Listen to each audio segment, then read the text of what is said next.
सुमित और मीरा अपने 7 साल के बेटे सुचित को लेकर नागपुर शिफ्ट हुए। उनका छोटा सा कुत्ता पॉमी तो नई जगह आकर इतना खुश था कि पूरे घर के दौड़ दौड़ के खुशी के मारे चक्कर लगाए जा रहा था। कभी बड़े लॉन में घास पे लौटता तो कभी इस कोने से उस कोने तक दौड़ता और पूरे घर में भौंकता रहता। न जाने कब सुमित और मीरा की सुबह सामान अनपैक करने और सजाने में भी निकल गए। दोपहर को तीनों बाहर खाने गए और वापस आते वक्त एक नया टीवी लेकर आए। टीवी निकाल के कनेक्ट किया और टीवी का बड़ा सा बॉक्स स्टोर रूम में रख दिया। दोपहर से अब शाम होने चली थी। सुमित, मीरा और सुचित सो रहे थे। टीवी चल रहा था तो मीरा की नींद खुली तो उसने सोचा कि चाय बनाई जाए। किचन की ओर जाने को उठी तो किचन से पहले स्टोर रूम का दरवाजा खोला देखा और एक आवाज स्टोर रूम के अंदर से आती हुई उसने साफ साफ सुनी।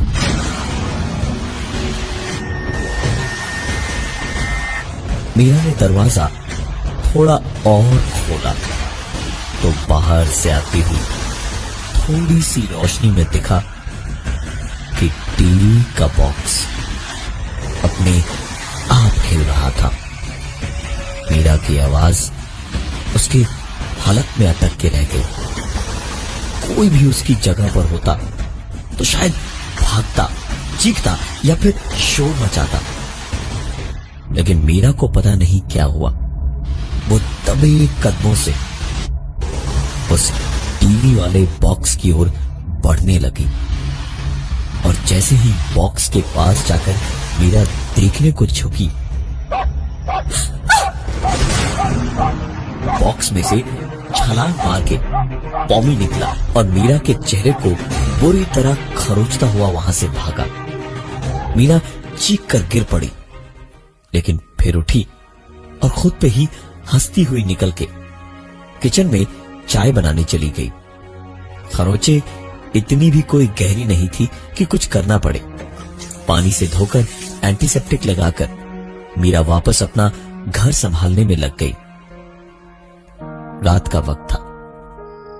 इस घर में उनकी पहली रात थी। ये सब लोग सो गए। पॉमी को भी बाहर बरामदे में ही छोड़ दिया था और सुमित, मीरा और सुचित एक साथ ही सो रहे थे। मीरा को नींद में एक आवाज अपने कानों में सुनाई दे रही थी।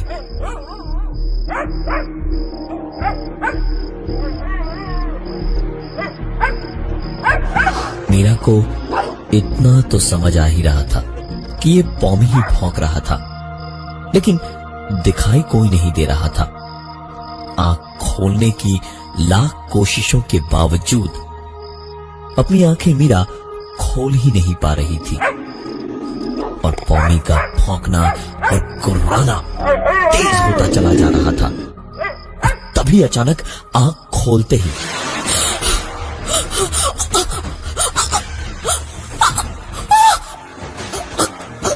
चीखने की पूरी कोशिश करते हुए भी मीरा की आवाज नहीं निकल पा रही थी। उसे इतना डर कभी नहीं लगा था। मीरा को अपने ठीक सामने एक लंबी सी अनजान औरत दिखाई दे रही थी, जिसे देखते ही समझ आ रहा था कि ये इंसान तो नहीं है। वो औरत अंधेरे में भी उसे साफ साफ दिखाई दे रही थी। आंखें बड़ी बड़ी, खुले लंबे बाल और झुका हुआ सर और एक गुर्राती हुई आवाज।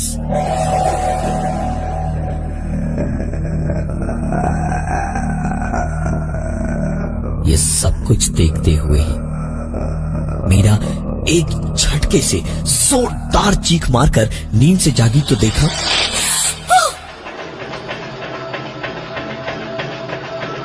मीरा एक सपना देख रही थी। सुबह उठ के रोजमर्रा की जिंदगी एक बार वापस अपने ढर्रे पर लौट चुकी थी। सुमित ऑफिस चला गया, सुचित स्कूल, और घर पे बचे मीरा और पौमी। किचन में मीरा काम कर ही रही थी जब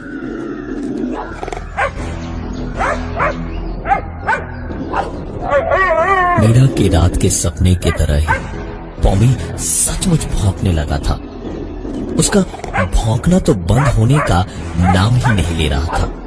मीरा ने चिढ़कर उसे बांध दिया और वापस किचन में काम करने लगी, जब अचानक मीरा को किचन की खिड़की पर कोई झांकता हुआ दिखा।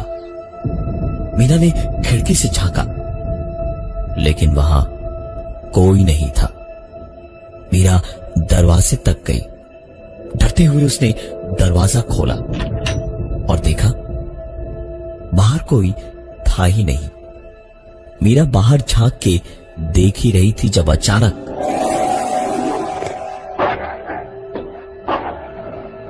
पौमी भी पीछे से निकल कर आया और भौंकने लगा। मीरा उसे पकड़कर अंदर वापस लाने गई तो देखा कि पौमी सिर्फ एक ही जगह देखकर भौंके जा रहा था। ये देखते ही मीरा एक दौड़ से पलटी और वापस घर की ओर देखा, क्योंकि पौमी को तो वो बांध कर आई थी, तो फिर वो बाहर कैसे आया?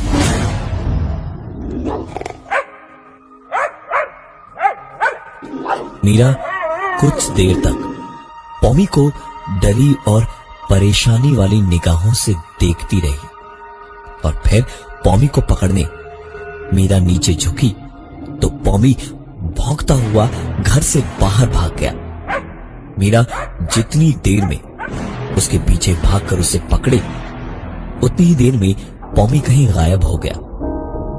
परेशान हालत में घबराकर मीरा ने तुरंत सुमित को ऑफिस में फोन किया और पूरी बात बताई तो सुमित ने हंसते हुए कहा, अरे मीरा, क्यों टेंशन ले रही हो? आ जाएगा कुछ ही देर में। नई जगह होता है यार, तुम परेशान मत हो। मीरा ने फोन रखा। किचन का काम खत्म हुआ तो सारी खिड़कियां और दरवाजे बंद करके मीरा ने खाना खाया और फिर टीवी देखते देखते ही सो गई। काफी देर तक सोते सोते मीरा को अपने कानों में एक आवाज सुनाई दी।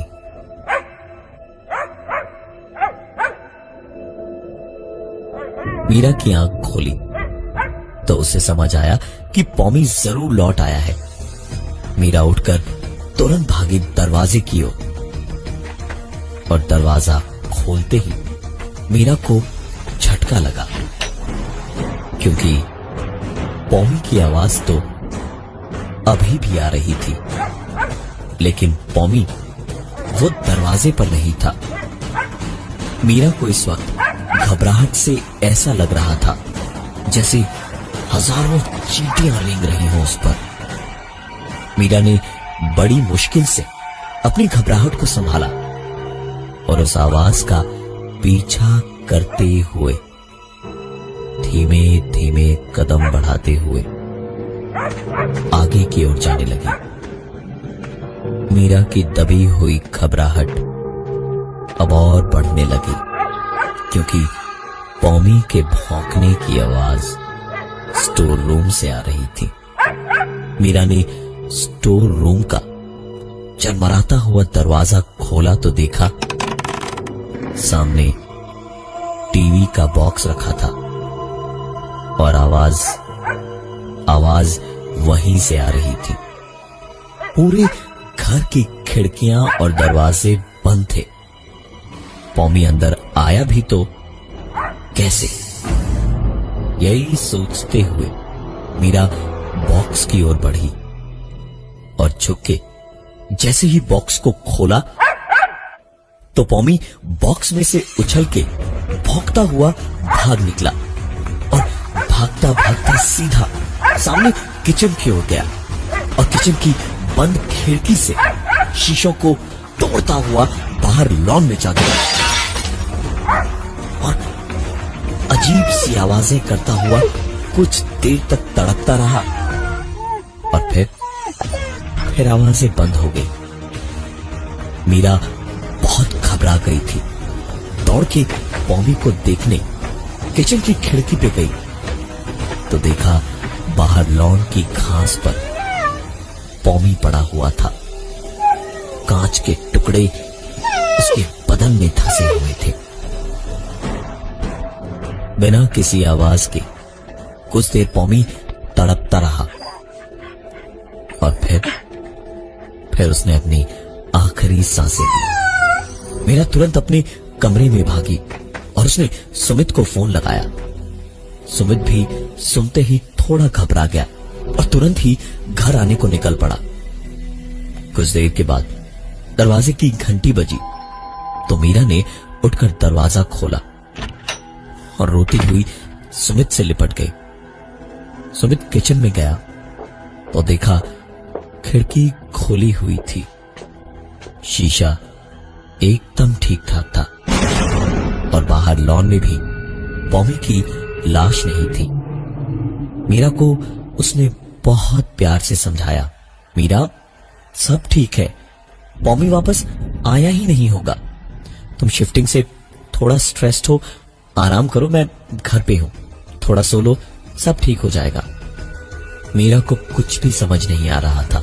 सारी चीजों को नजरअंदाज करते हुए मीरा अपने कमरे में जाकर लेटी और सुमित बाहर ड्राइंग रूम में बैठा ऑफिस का काम करने लगा। मीरा की आंख लगी ही थी जब उसकी नींद एक और आवाज ने तोड़ी और वापस मीरा को एसी से ठंडे हो चुके कमरे में घबराहट से पसीना आने लगा, क्योंकि पॉमी की आवाज एक बार फिर स्टोर रूम के अंदर से ही आ रही थी। मीरा की आंख खुलते ही उसने घबराकर चीखना शुरू कर दिया।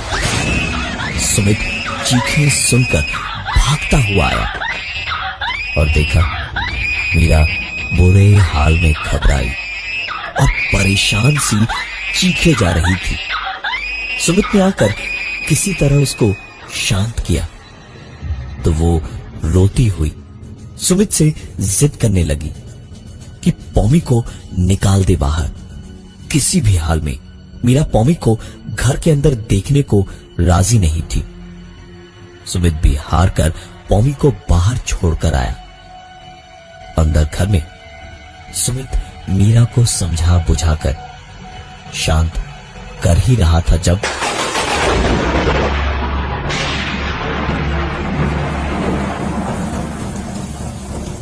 बहुत ही तेज बारिश होने लगी और बादल गरजने लगे। सुमित ने कुछ देर तो कुछ नहीं कहा, लेकिन फिर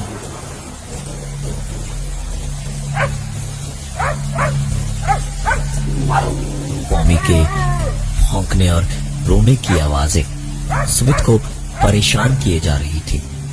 उठ के जाने को हुआ तो गुस्से में मीरा दांत पीसती हुई बोली, पॉमी इस घर के अंदर नहीं आएगा। सुमित भी फैसला कर चुका था। वो मीरा से बहुत ही तहजीब के साथ बोला, मीरा उस बेजुबान ने तुम्हारा क्या बिगाड़ा है जो ऐसे परेशान हो रही हो? मैं तो हूं ना यहाँ पर, टेंशन मत लो, बेचारा मर जाएगा ऐसी बरसात में। और इतना कह के सुमित बाहर निकल गया पॉमी को लाने।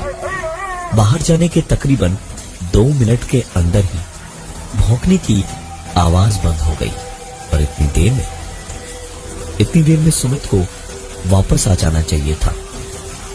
मीरा बहुत परेशान हुई जा रही थी। अंधेरा हो चुका था और बरसात और भी ज्यादा तेज हो रही थी। मीरा बाहर गई और सुमित को पुकारने लगी, लेकिन सुमित की कोई आवाज आ ही नहीं रही थी। मीरा डरी डरी सी आगे बढ़ के लॉन में बारिश में भीगती हुई खड़ी होकर सुमित को पुकारने लगी। लेकिन तभी उसके सामने पड़ती अंधेरे में पीछे वाले घर से आती लाइट ऑफ हो गई। मीरा पलटी और घर की ओर देखा तो ऊपर उसके कमरे की लाइट जली और फिर ऑफ हुई, फिर चली, फिर ऑफ हुई और खिड़की पर उसे सुमित दिखाई दिया। मीरा सुमित को पुकारती हुई वापस घर के अंदर भागी तो अंदर मीरा सीधी भागती हुई अंदर अपने बेडरूम तक पहुंची, जहां से पॉमी के भौंकने की आवाज आ रही थी। और वहां पहुंचकर दरवाजा खोलने गई तो मीरा की कई कोशिशों के बावजूद दरवाजा खोला नहीं, लेकिन फिर दरवाजा अपने आप खोला और सामने सुमित खड़ा था, चेहरे और हाथों पर खून लिए और नीचे फर्श पर पड़े हुए पॉमी की पूरी तरह चीरी काटी लाश को देख रहा था। और मीरा को वहां देखते उसने कहा, कोई और चारा नहीं था मेरे पास, मारना ही पड़ा इसको। तुम्हारे चेहरे पर ये खरोंचे कैसी? मीरा जैसे किसी नींद से जागी और भागती हुई नीचे गई और आईने में खुद को देखा और फिर तुरंत ही स्टोर रूम में भागी और जाकर टीवी का वो बॉक्स ध्यान से देखा तो उस पे वैसी ही खरोंची थी जैसी मीरा के चेहरे पर थी और साथ ही थे खून के बस छींटे छींटे और छींटे। इन सारी चीजों को अपनी आंखों के सामने देखकर सुमित को कुछ अजीब सा लगा। उसने मीरा से बॉक्स उठाकर बाहर ले जाने को कहा और खुद वापस दौड़कर बेडरूम में गया। और मीरा जब तक बाहर पहुंची उतनी देर में सुमित अपनी हाथों में पॉमी की लाश उठाकर ले आया और उसी बॉक्स में लाकर डाल दिया और वापस अंदर कुछ लाने के लिए भागा भागा जब वापस आया तो सुमित के हाथों में माचिस और केरोसिन थी। बारिश की वजह से उसने पूरी एक बोतल केरोसिन उस बॉक्स और पॉमी पे डाल के कुछ लकड़ियां और ढेर सारे कागज उस पे डाले और जैसे ही आग लगाई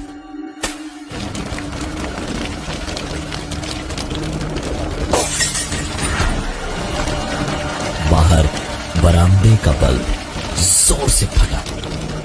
दोनों ने सोचा कि जब सब जल जाए तो कांच के टुकड़े साफ कर देंगे।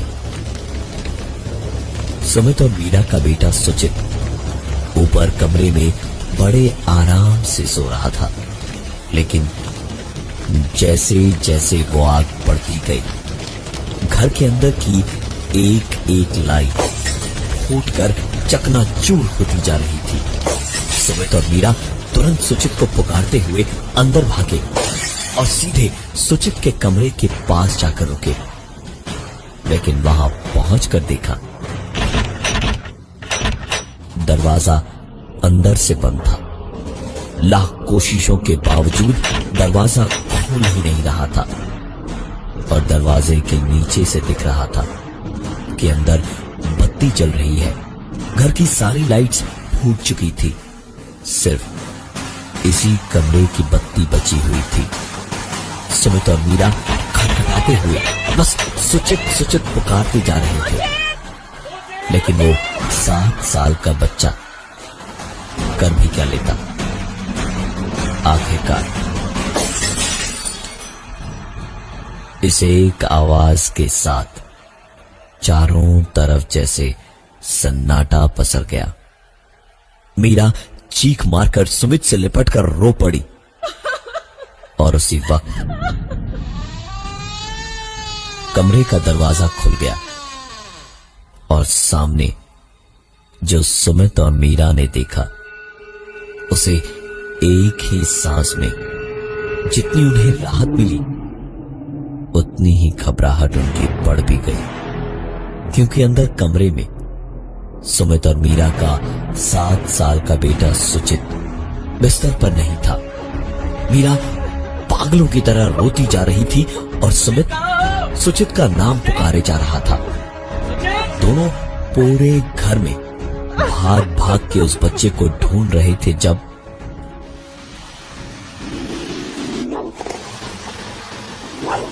मीरा ने स्टोर रूम में कुछ घिसकने की आवाज सुनी। मीरा के कदम ठिठक के वहीं रुक गए।